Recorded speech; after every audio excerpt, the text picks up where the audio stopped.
इसके पश्चात में कन्हैया कुब्जा के घर पधारे हैं, उनको दर्शन देकर आनंद किया है। अक्रूर जी के यहाँ पधार कर उनको दर्शन देकर आनंद किया है। बड़े प्रसन्न हो गए, कृष्ण दर्शन प्राप्त करके बड़े आनंदित हो गए हैं। इसके पश्चात जरासंध को 17 बार बुरी तरह से पराजित किया। 18वीं बार आए तो स्वयं लड़चोड़ कर भागे। श्री द्वारकापुरी का समुद्र के बीच में विश्वकर्मा के द्वारा निर्माण करवाया है और द्वारका में रहते हैं। बलराम जी का विवाह देवकी के साथ हुआ है और स्वयं कृष्ण का विवाह हुआ है रुक्मिणी जी के साथ, जो भीष्मक राजा की पुत्री है। उन भीष्मक राजा की पुत्री रुक्मिणी के साथ में भगवान श्री कृष्ण का विवाह संपन्न हुआ है। सब बड़े आनंदित है, सब बड़े प्रसन्न है। आज रुक्मिणी जी अपने आप को धन्य मान रही हैं कि स्वयं कृष्ण द्वारका नाथ से मेरा विवाह हुआ। अपने आप को बड़ी भाग्यशाली समझ रही है। इतना विवाह बड़े प्रेम से संपन्न हुआ है। सुखदेव जी कहते हैं, कामस्तु वासुदेवांतो दगदे प्रागरुद्रमन्युना देहोपपतये भूय इस्तमेव प्रत्यपगते। अब कन्हैया का विवाह, श्री कृष्ण द्वारकाधीश का विवाह हो गया रुक्मिणी जी के साथ। लेकिन एक बात सत्य है बच्चों कि जो व्यक्ति अपने जीवन में ज्यादा उन्नति को प्राप्त करता हो, प्रतिष्ठित हो, पद प्रतिष्ठा में पद प्रतिष्ठा हो, प्रतिष्ठित व्यक्ति हो, उसके शत्रु भी अनेक होते हैं। और ऐसा नहीं है कि शत्रु किसी कारण से हो, बिना कारण भी शत्रु हो जाते हैं। क्योंकि उन्नति को प्राप्त होते हुए व्यक्ति को सभी, चाहे वो मित्र ही क्यों ना हो, वो ईर्ष्या करने लगते कि हमसे प्रतिष्ठावान ये हो रहे, हमसे ज्यादा यश इनका फैल रहा है। आज कन्हैया सबसे प्रेम से रहते, लेकिन कन्हैया की इतना यश कि उनके शत्रु कई हैं। एक शत्रु रुक्मिणी जी ने सबसे पहले पुत्र को जन्म दिया है, नाम है प्रद्युम्न। लेकिन श्री कृष्ण के शत्रुओं की कोई कमी नहीं है। एक शत्रु है सम्रासुर, आया और प्रद्युम्न को सूतिका ग्रह से चुरा कर के ले गया। जिसके जीवन में सुंदर कर्म का प्रकाश हो उसे प्रद्युम्न कहते हैं। और ऐसे प्रद्युम्न को सम्रासुर चुरा कर ले गया। भगवान श्री कृष्ण रुक्मिणी सभी परिवार के जन बड़ी दुखी होते हैं। कहाँ गया, सभी प्रद्युम्न को ढूंढने लगे। लेकिन सम्रासुर ने उस पुत्र प्रद्युम्न को ले जा करके और एक सरोवर में डाल दिया। वहां एक मछली प्रद्युम्न को निगल गई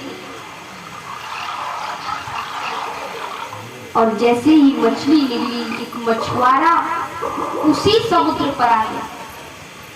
वहां जैसे अपना जाल डाला तो उसमें मछली फंस गई। घर जाकर के जैसे ही इस मछली को काटा तो उसमें से छोटा सा बालक निकलता है।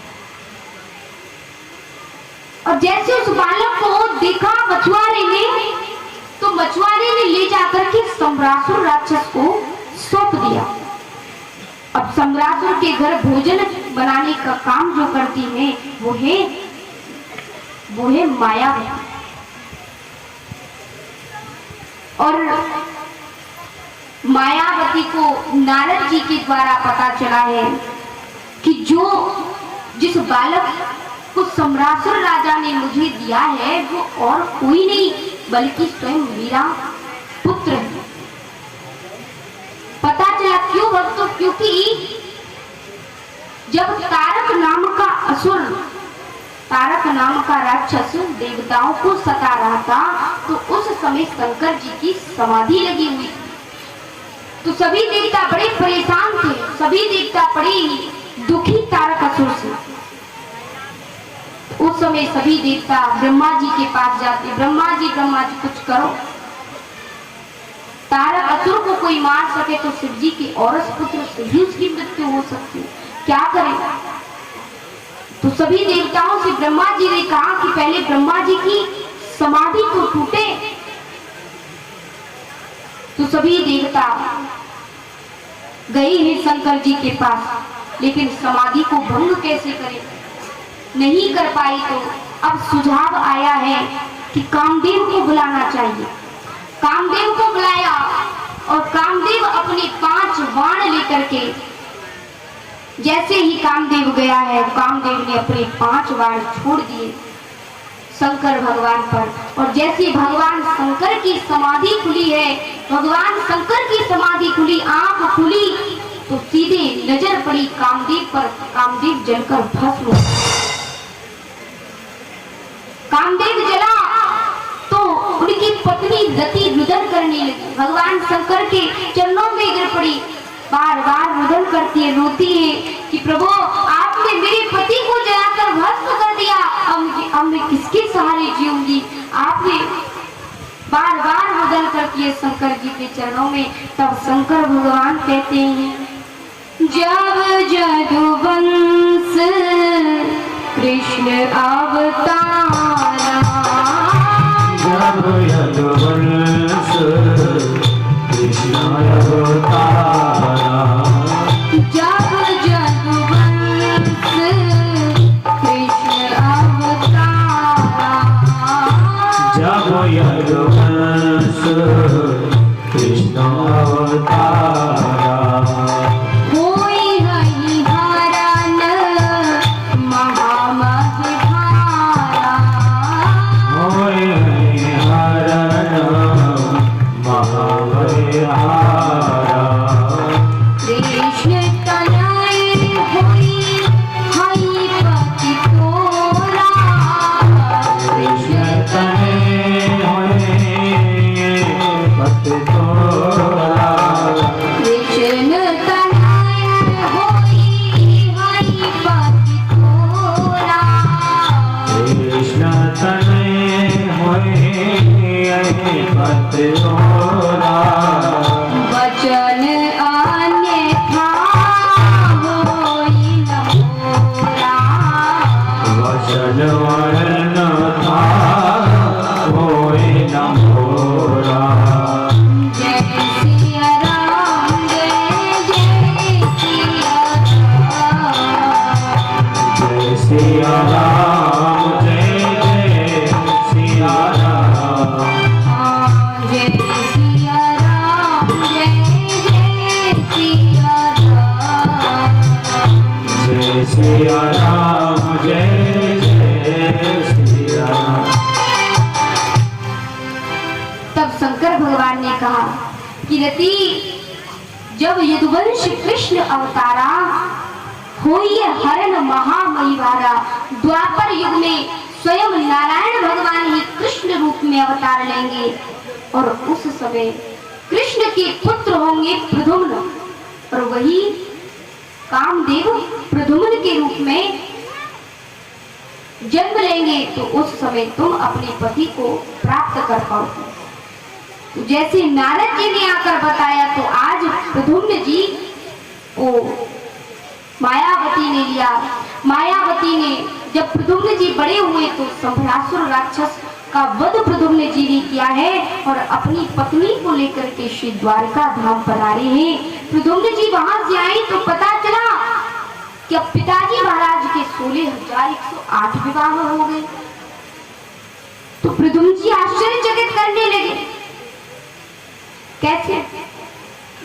परीक्षित कहते हैं, मुनिवर आपने तो मुझे प्रथम विवाह ही बताया है कि प्रथम विवाह भगवान श्री कृष्ण का रुक्मिणी जी के साथ हुआ, बाकी विवाहों का वर्णन ही नहीं किया आपने।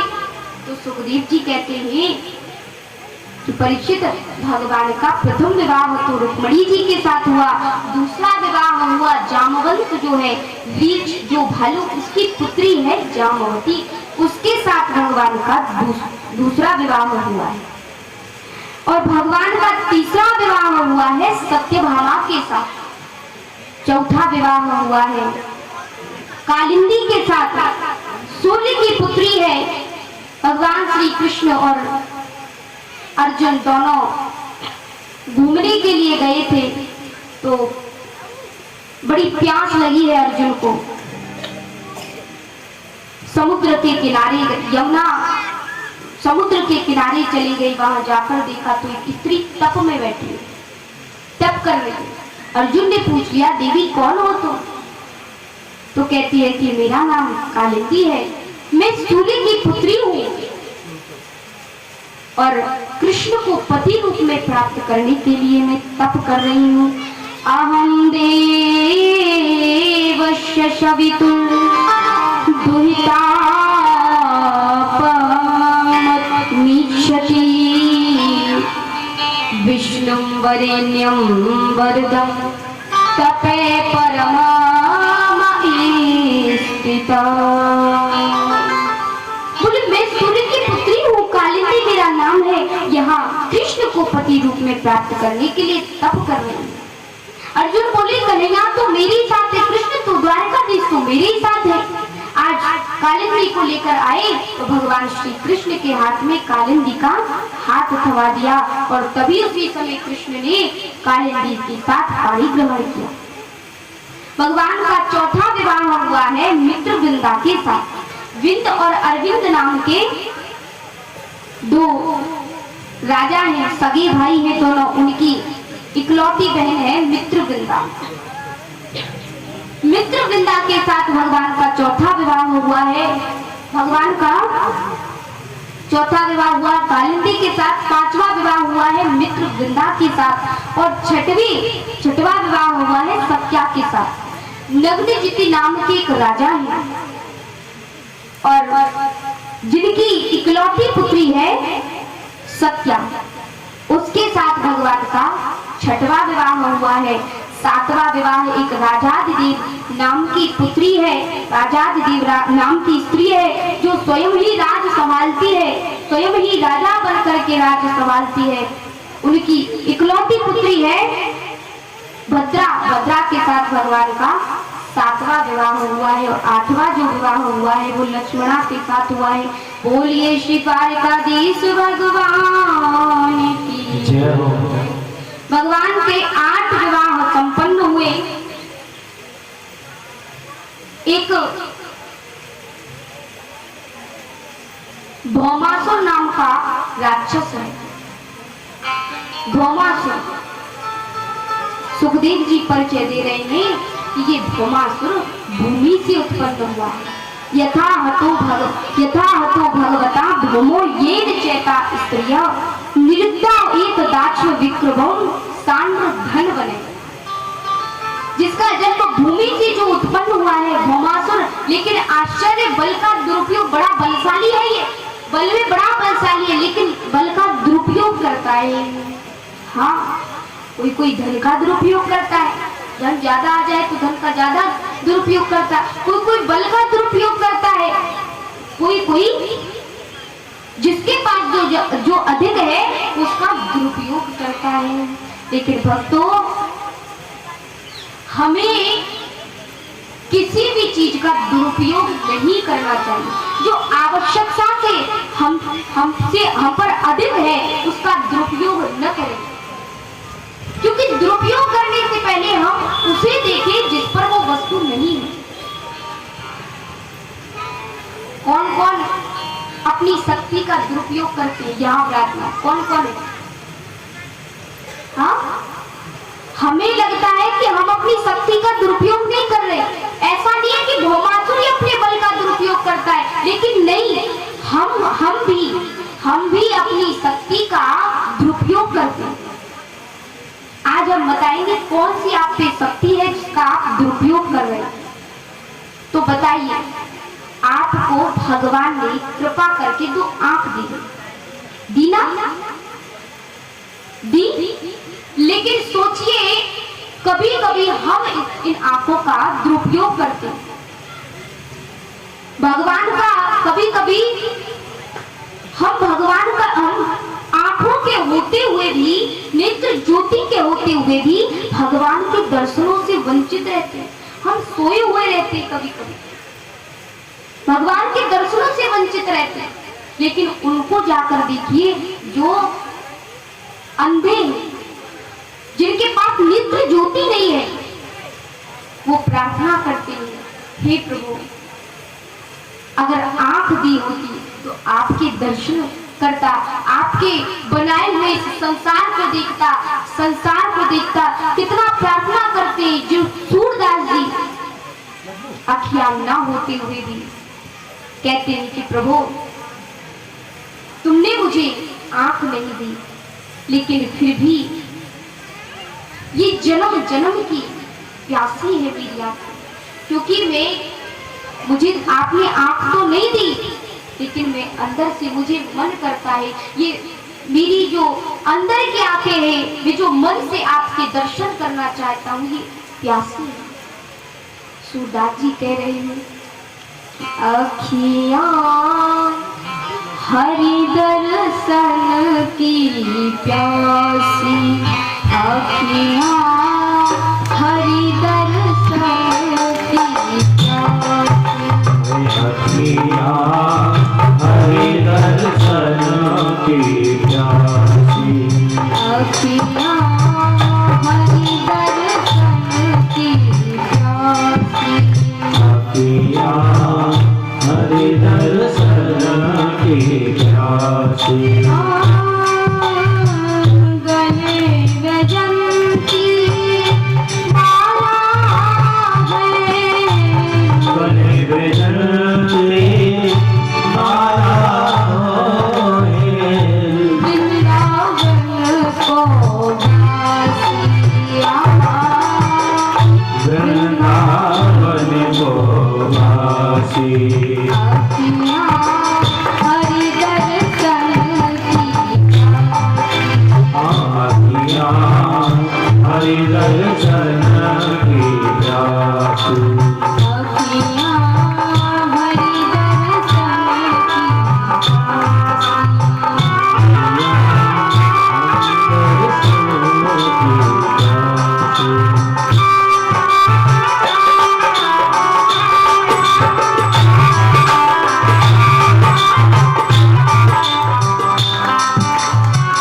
सूरदास जी कहते हैं कि ये अखियां कब से आपके दर्शनों की प्यासी है प्रभु। आपने मुझे अखियां नहीं दी, आप नेत्र ज्योति नहीं दी, लेकिन मैं मन की आंखों से आपके दर्शन करना चाहता हूं।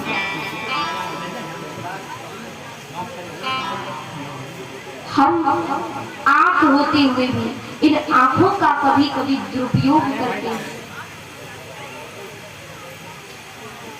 आज कानों का दुरुपयोग करते हैं, भगवान की कथा न सुन के हम ऐसे ऐसे गाने सुनते हैं, हम गंदे गंदे गाने सुनते हैं, बॉलीवुड गाने सुनते हैं, जबकि ये कान दिए हैं भगवान ने कृपा करके कि तुम इनसे कथा सुनो, तुम इनसे भगवान की भजन सुनो, कथा सुनो। जिभ्या गलत शब्द बोलते हैं, दुरुपयोग करते हैं हम इसका, जिभ्या का दुरुपयोग करते, जबकि हमें भगवान का संकीर्तन इस जिभ्या से करनी। जिभ्या क्यों मिली? ताकि भगवान ने इतनी कृपा की, हमें जिभ्या दी, हमें वाणी दी, ताकि हम बोले भगवान का संकीर्तन इस जिभ्या से कर सकें। लेकिन उन गूंगे व्यक्तियों को जाकर देखिए जो बोलने में असमर्थ है और बार बार उनकी इच्छा कहती हम बोलते तो का भगवान का संकीर्तन करते, ये करते वो करते, लेकिन हमें मिली तो हम दुरुपयोग करते,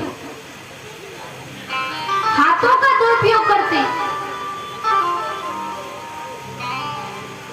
हाथों से हमें वृद्ध जनों की सेवा करनी चाहिए, लेकिन हम इन हाथों का किसी का गला दबाने के लिए प्रयोग करते। दुरुपयोग कर रहे, पैरों का दुरुपयोग करते। कभी कभी हम पैरों का भी दुरुपयोग करते। एक जगह कथा हो रही हो और दूसरी जगह कोई नाचने वाली आ गई हो ना, तो पैरों का दुरुपयोग भी करेंगे, वहां जाएंगे सबसे ज्यादा। कथा में तो कथा प्रेमी ही आएंगे, लेकिन सबसे ज्यादा वहां जाएंगे। अरे कथा तो होती रहती, सुनते रहे, उसको देख कर आओ। दुरुपयोग करते हम इन हाथ पैर, हमारी इंद्रियों का कभी कभी हम दुरुपयोग करते और दुरुपयोग करते उनका हश्र क्या होता है। भौमासुर ने बल का दुरुपयोग किया और जाता बड़ी बड़ी राजकुमारी जो राजाओं की पुत्री है, उन राजकुमारियों का अपहरण करके लिया था। हरण करके लिया था और मन में इच्छा थी कि जब ये पूरी 20,000 हो जाएंगी तो इनसे एक साथ विवाह करूंगा। आज 16,000 100 है, तो भगवान श्री कृष्ण को पता चला। उस समय भगवान कृष्ण गए हैं और उन सब राजकुमारियों को मुक्त करवाया, भौमासुर का वध कर दिया। बोलिए द्वारकाधीश भगवान की। और उन राजकुमारियों को मुक्त किया, कहा अब आप अपने अपने घर चली जाओ। तो राजकुमारियां घर जाने की बजाय अपने प्राण त्याग करने के लिए पहाड़ की तरफ जाने लगी। हम मर जाएंगे लेकिन घर नहीं जाएंगे, मर जाएंगे देह त्याग करके, क्योंकि घर अगर संसार में वापस चली गई ना तो संसार वाले हमें जीने नहीं देंगे। यही कहेंगे तुम राजा के यहाँ रहकर आई, तुम भौमासुर के यहाँ रहकर आई, तुम अपवित्र हो जाओ, हमें कोई स्वीकार नहीं करेगा, इसलिए प्राण त्याग करना चाहती है। हाँ भक्तों, ये संसार जीने नहीं देता। माता सीता जो कितनी पवित्र थी, लेकिन इस संसार ने उनका भी अपमान किया। जिन माता सीता ने रावण की तरफ आंख उठाकर भी नहीं देखा, रावण से जब बात करती थी, रावण जब आता था माता सीता के पास तो बात करती थी तो बीच में तिनका रख लेती थी, कहती थी कि रावण देख मैं अकेली नहीं हूँ, संकेत करती है कि मैं अकेली नहीं हूँ, मेरा भाई मेरे साथ है, क्योंकि मैं भी पृथ्वी से उत्पन्न हुई हूँ और वृक्ष भी पृथ्वी से उत्पन्न होता। वृक्ष का पत्ता रख लेती, तिनका रख लेती थी बीच में। लेकिन जिन्होंने इतनी पतिव्रता स्त्री थी माता सीता कि अगर रावण की तरफ देखती भी ना तो रावण उसी समय जलकर भस्म हो जाता। इतनी पतिव्रता माता सीता, और उन पर भी संसार के लोगों ने संदेह किया, उनको भी जीने नहीं दिया। तो आज कहती है ये सब राजकुमारियां की ये संसार के लोग बड़े विचित्र हैं, जीने नहीं देंगे, प्राण त्याग करना चाहती है। लेकिन भगवान श्री कृष्ण आ गए, कहने लगे देवियों आप ये क्या कर रही हो, ये बड़ा पाप करने जा रही, क्या मरना ही समस्या का समाधान है, क्या आत्महत्या करना ही समस्या का समाधान नहीं। भक्तों कभी कभी हम क्या होता है कि हम पर कोई दुख है, परेशानी है, संकट है, तो कभी कभी हमें लगता है कि हम आत्महत्या कर लेते हैं तो इस संकट से मुक्त हो जाएंगे। हाँ, कभी कभी हमारे जीवन में ऐसी परेशानियां आ जाती हैं कि हमारे मन में ये कुविचार आने लगते हैं कि हम आत्महत्या कर लें। कईयों के मन में आता है, लेकिन ध्यान रखना भक्तों, जिस परेशानी से डरकर, जिस समस्या से डरकर आज आप आत्महत्या कर रहे हो, आज आप आत्महत्या कर रहे हो, तो वही परेशानी अगली बार आपके सामने आएगी, तो फिर आप आत्महत्या कर लोगे, उसका फल मिलेगा आपको, आत्मा को शांति नहीं मिलेगी। इसलिए आत्महत्या करना ही मरना का, आत्महत्या करना ही समस्या का समाधान नहीं है, अपितु उस परेशानी से, उस समस्या से, उस दुख से आपको निपटना है, फिर उससे लड़ना है धैर्यता पूर्वक, क्योंकि ये संसार है, इसमें परेशानियां भी आएंगी, इसमें कष्ट भी आएंगे, इसमें दुख भी आएंगे, लेकिन हम अड़ी रहेंगे, हम उस समस्या से लड़ेंगे, हम जीतेंगे। संसार की समर स्थली में धीरता धारण करो, चलते हुए निज इष्ट पथ पर संकटों से मत डरो,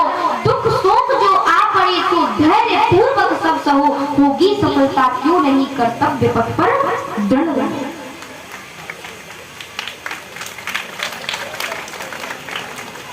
श्री सुखदेव जी कहते हैं कि परीक्षित आज गोपियां प्राण त्याग करना चाहती, कन्हैया कहते नहीं, तुम प्राण त्याग, द्वारकाधीश कहते प्राण त्याग मत करो, मैं तुमसे विवाह करूंगा। और कन्हैया ने, द्वारकाधीश ने उन 16,100 पत्नियों का पानी ग्रहण किया, अलग अलग रूप धारण करके उन सबके साथ अलग अलग विवाह किया, पानी ग्रहण किया और भगवान सबके साथ द्वारिका में आ गए। पहले 8 विवाह तो पहले ही हो चुके थे, अब 16,100, तो कुल मिलाकर 16,108 विवाह हो गए। बोलिए श्री बांके बिहारी